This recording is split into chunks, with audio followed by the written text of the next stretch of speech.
যে মেয়েদের উঁচু খোপা হাই হিল নিয়ে হাদিসে কোনো বিষয় আছে কিনা। আচ্ছা, উঁচু খোপা, মেয়েরা যে খোপা বাঁধে, উঁচু খোপা হাই হিল নিয়ে হাদিসের মধ্যে কোনো বিষয় আছে কিনা। আচ্ছা, হাদিসের মধ্যে তো আসলে স্পেসিফিক হাই হিল নিয়ে এরকম কোনো কথা নেই, তবে খোপা নিয়ে কথা আছে। আচ্ছা, খোপা নিয়ে কোথায় কথা আছে? সহিহ মুসলিমের মধ্যে আলোচনা আসছে 2128 নম্বর হাদিসটা আমরা শুনি।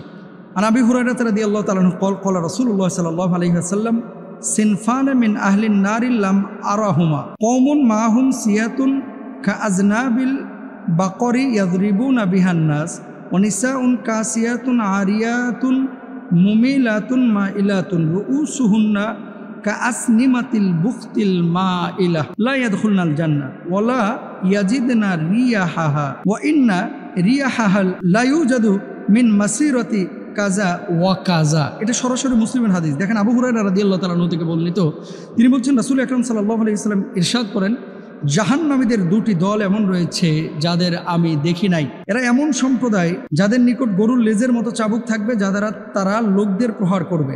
মানে জালেম কিছু লোক আছে না, যে চাবুক দিয়ে আগে প্রহার করতো মানুষদেরকে। এই চাবুক দিয়ে যারা মানুষকে মারবে, লাঠি দিয়ে যারা মানুষকে মারবে, অন্যায়ভাবে মানুষের উপরে জুলুম করবে, মানুষের উপরে অত্যাচার করবে, এরা জান্নাতের গন্ধ পাবে না। 2 নম্বর শ্রেণীর কথা বলেছেন কি, এমন একদল মহিলা হবে যারা কাপড় পরিধান করে উলঙ্গ থাকবে, পরবে কাপড়, কিন্তু ভেতরের কি বলবো আপনার, মানে লজ্জাস্কর কথা। অনেক সময় তো এখন রাস্তাঘাটে বাচ্চা কাচ্চা নিয়ে বের হতেও লজ্জা লাগে। কিছু মেয়েদের এমন চালচলন যেটা আমার বাঙালি কালচারের সাথে মিলে না, ইসলামিক কালচারের সাথে মিলে না। শারীরিকভাবে কিছু পোশাক পরেছে, কিন্তু ভেতরের আকার আকৃতি সব বোঝা যায় হারাম। নবীজি এই কথাটা এখানে বলেছেন, নিসাউন কাসিয়াতুন আরিয়াতুন মুমিলাতুন মাইলাতুন। সহিহ মুসলিমের হাদিস খুলে দেখেন একটু। পোশাক পরবে কিন্তু উলঙ্গের মতো দেখা যাবে, এই নারীরা জান্নাতের গন্ধ পাবেন।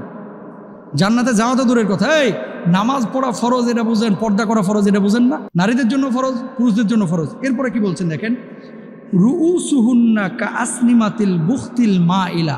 এই নারীরা উলঙ্গ থাকবে, পুরুষদেরকে নিজেদের দিকে আকৃষ্ট করবে, নিজেরাও পুরুষদের প্রতি আকৃষ্ট হবে।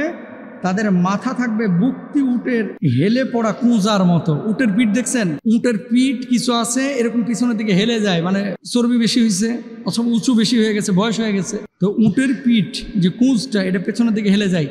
আমার কিছু মা বোন এখন মাশাআল্লাহ বোরকা পরে ঠিক আছে, কিন্তু পেছনে যে খোপাটা রাখছে, এই খোপাটা মনে করেন মাশাআল্লাহ একেবারে কি বলে, কখনো চুক্কা করে রাখে উটের পিঠের মতো, কখনো একটু ছড়ায় রাখে, হেলায় রাখে।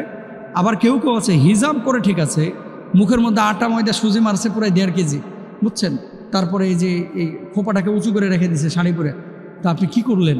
অথবা হিজাব করে হিজাবের নিচে খোপাটাকে উঁচু করে রেখে দিলেন। নবীজি বলছেন এই ধরনের খোপাগুলো করে বাইরে বের হওয়াটা সম্পূর্ণরূপে নিষিদ্ধ, এটা জায়েজ নাই।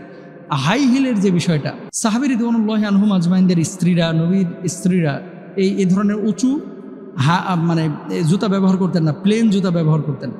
হাই হিল যারা ব্যবহার করে তাদের পেছনের বা স্ট্রাকচারালি কিছু পরিবর্তন কিন্তু হয়ে যায়। মানে পাটা যখন উঁচু থাকে, পেছন থেকে মনে হয় যে খুব স্মার্ট বা অন্য কিছু, শারীরিক কিছু পরিবর্তন হয় তার। এই কারণে অনেকে হাই হিল ব্যবহার করে। মান তাশাব্বাহা বিকওমিন ফাহুয়া মিনহুম। এই যে হাই হিল ব্যবহার করা, এটা কিন্তু মুসলিম কালচার না, এটা পশ্চিমা বিশ্বের কালচার, মুসলমানদের কালচার এটা না। সুতরাং হাই হিল কোনো নারী আপনারা ব্যবহার করবেন না। ভ্রু প্ল্যাগ অনেকে করে, লানাল্লাহুল ওয়াশিমাত ওয়াল মুস্তাওশিমাত, এটা সম্পূর্ণরূপে হারাম ইসলামী শরিয়ায়। কোনো নারী ভ্রু প্ল্যাগ করবেন না। হাই হিল পরা, খোপা উঁচু করা, তারপরে ভ্রু প্ল্যাগ করা, এগুলো লানত করা হয়েছে হাদিসের ভাষায়। এবং নবী সাল্লাল্লাহু আলাইহি ওয়াসাল্লাম যে 2 শ্রেণীর মানুষের জন্য জান্নাত হারাম বলেছেন, 1 নম্বর হচ্ছে জালেম, এই যারা চাবুক দিয়ে মানুষকে আঘাত করে। 2 নম্বর হচ্ছে ওই সমস্ত নারীরা যারা পোশাক পরিধান করে কিন্তু উলঙ্গের মতো দেখা যায়, যারা এরকম উটের পিঠের মতো আপনার খাঁজ আকৃতির যারা খোপা ব্যবহার করে। আল্লাহ তাআলা আমাদেরকে বোঝার তৌফিক দান করুন। আসসালামু আলাইকুম।